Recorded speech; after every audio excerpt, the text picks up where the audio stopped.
Michel Chabanel, bonjour.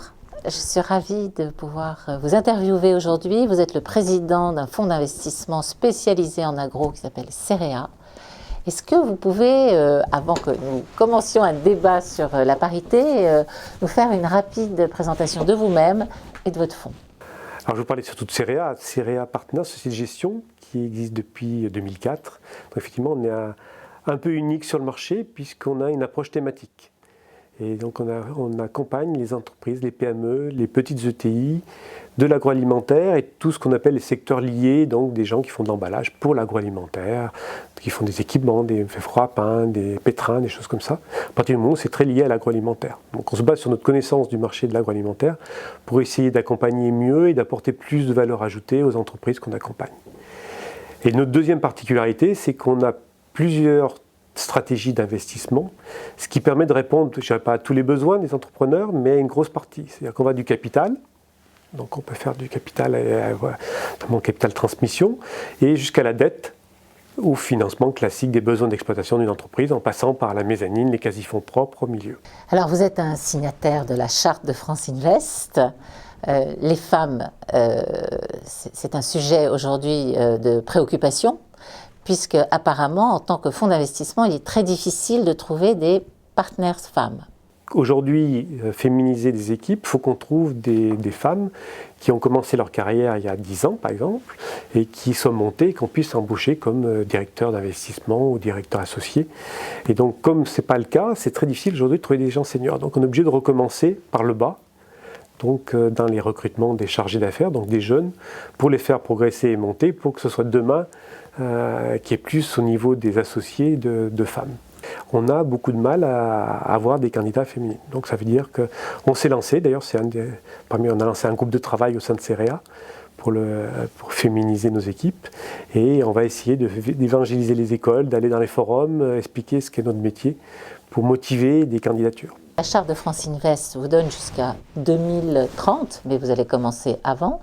Donc si j'ai bien compris, vous allez féminiser vos propres équipes de direction et vous allez également féminiser les équipes des sociétés dans lesquelles vous mettez des participations. Oui, tout à fait. L'objectif est double. C'est que quand on fait des statistiques auprès des équipes de société de gestion, on s'aperçoit que nos équipes sont assez peu féminisées. Pour donner un exemple, nous, chez CEREA, on a un tiers de femmes. Mais si on ne regarde que les équipes d'investissement, malheureusement, c'est beaucoup moins. Et on a quand même 25% au comité de direction, mais je pense que ce n'est pas suffisant et on doit pouvoir l'améliorer. Mais c'est un travail de longue haleine, comme je disais. Ça veut dire qu'il faut qu'on recrute des jeunes femmes qui vont progresser et qui nous permettront, dans 5-10 ans, d'avoir des jeunes femmes à des positions de directeur ou de directeur associé. On investit quand même dans des sociétés qui ont déjà des équipes de management. Ouais. Nous, on accompagne des entreprises et des entrepreneurs. Donc normalement, l'entreprise a déjà son staff, son management. On investit aussi dans des PME ou des petites ETI.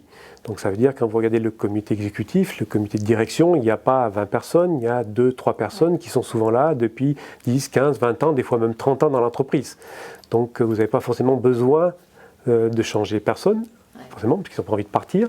Et deuxièmement, le temps de recruter, de grossir, ce n'est pas du jour au lendemain que vous allez pouvoir faire rentrer des femmes dedans. Donc tout ça prend du temps. Voilà, tout. Et qu'est-ce qui se passe si ça ne se fait pas? Quelles sont les conséquences? Alors pour vous donner un exemple, ce qu'on a fait nous chez CEREA, qu'on est en train de mettre en place, on a dit c'est bien, on a signé la charte, c'est un engagement, je pense que c'est une volonté de tout le monde, mais comment on le concrétise? Voilà. Et donc on s'est dit il faut qu'il y ait une sorte de carotte ou de pénalité, on va dire. Donc on a monté, puisque vous savez qu'on a racheté notre société de gestion l'année dernière, donc on a monté de la dette. Donc on a 9 associés qui ont mis beaucoup d'argent dans la société pour la racheter. Et on s'est dit comment on s'engage encore plus sur cet objectif. Et donc on est en train de négocier avec nos banques de façon à ce que le taux de notre crédit, qui nous a servi à racheter la société, varie en fonction de critères, de KPI ESG. Et notamment, il y en a un qui sera la mixité au sein de la société de gestion. Et vous, personnellement, j'imagine qu'en tant qu'homme, en tant que président d'une société, vous avez envie de travailler avec les deux genres. Ce que je peux vous dire, c'est qu'au sein de nos équipes, on a quand même des femmes, on en est très contents, et elles ont une vraie valeur ajoutée qui permet d'avoir une diversité d'opinions, d'analyses, et je pense que ça participe énormément à la créativité. C'est vrai que dans nos métiers, il y a une grosse partie de créativité. On fait de l'ingénierie financière tous les jours, d'analyse de sociétés qui sont différentes tous les jours. Donc il faut qu'on soit capable de bien les comprendre, de prendre des décisions qui ne sont pas toujours faciles. Et plus on a des gens variés qui apportent leur propre expérience et leur culture différente, plus on a de créativité au sein des équipes. C'est un bon signe qu'on ait signé cette charte, qu'il y a un engagement volontaire de la plupart des sociétés de gestion du marché. Et comme je disais là, notamment pour recruter au sein de nos équipes, il faut qu'on soit tous demain en train d'évangéliser un petit peu le métier pour attirer des nouveaux talents. Merci beaucoup Michel pour cet Merci à vous. entretien. On y voit un petit peu plus clair dans la difficulté de changer un petit peu les us et coutumes des petites et moyennes entreprises. Merci. Merci.